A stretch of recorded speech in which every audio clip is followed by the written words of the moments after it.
জানো হৈ ইজনক সিজনক জানো হৈ কোন হৈ মই ধনৰ দুখীয়া বুলি জানো হৈ নৈ ৰে কহুৱা জানো হৈ হালিছে জালিছে। সময়ৰ ফাকেৰে সৰকি গ'ল আৰু এটা বছৰ। চতৰ বুকুচাত উঠি আকৌ আহিল বহাগ। মৰমৰ দিঘেৰে ভাতৃত্বৰ বাণীৰে জীৱনৰ বৰ গামোচাখন বোৱাৰ মাহেন্দ্ৰ ক্ষণ এয়া।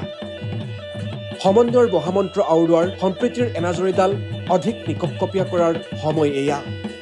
বহাগ প্ৰতিজন অসমীয়াৰ হীৰাই হীৰাই প্ৰৱাহিত এটি মিঠা অনুভৱ। ঋতুৰাজ বসন্তৰ আগমনৰ লগে লগে সকলোৰে মন প্ৰাণ চুই যায় এক অনামী অনুভৱে। ফাগুনৰ পচোৱা বতাহজাকে লঙঠা কৰি যোৱা প্ৰকৃতিয়েও বহাগ অহাৰ বতৰা পাই মিচিকিয়াই হাঁহে। তাঁতৰ পাতত বহি গাভৰুজনীয়ে চেনাইৰ সৈতে সংসাৰ গঢ়াৰ সপোন দেখে বহাগতেই। অসমীয়াৰ বাপতি সাহোন বহাগৰ বিহুটি জাতি জনগোষ্ঠীয়ে নিজা স্বকীয় পৰম্পৰাৰে পালন কৰে। অসমৰ ইতিহাসত নিজৰ স্বকীয় বৈশিষ্ট্য, ৰীতি নীতি আৰু পৰম্পৰাৰে জিলিকি আছে আদিম ভূমিপুত্ৰ মটক জনগোষ্ঠী।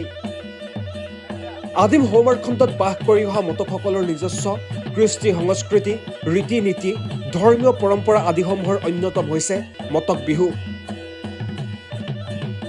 এই চহকী পৰম্পৰাক ৰাজ্যবাসীৰ ওচৰত পৰিচয় কৰি দিয়াৰ লগতে ইয়াৰ বহুল প্ৰচাৰ আৰু প্ৰসাৰৰ বাবে প্ৰতি বছৰে তিনিচুকীয়া জিলাত আয়োজন কৰি অহা হৈছে মটক বিহু। এইবাৰো সদৌ অসম মটক যুৱ ছাত্ৰ সন্মিলন তিনিচুকীয়া জিলা সমিতিৰ উদ্যোগত অহা ২০ বহাগ অৰ্থাৎ ৪ মে তাৰিখে নপুখুৰীৰ মৰুতনন্দন কাননত অনুষ্ঠিত কৰা হৈছে ১০ম বাৰ্ষিক মটক বিহু। সেই বিশেষ দিনটিত আপোনাৰ উপস্থিতি আমি একান্তই কামনা কৰিলোঁ।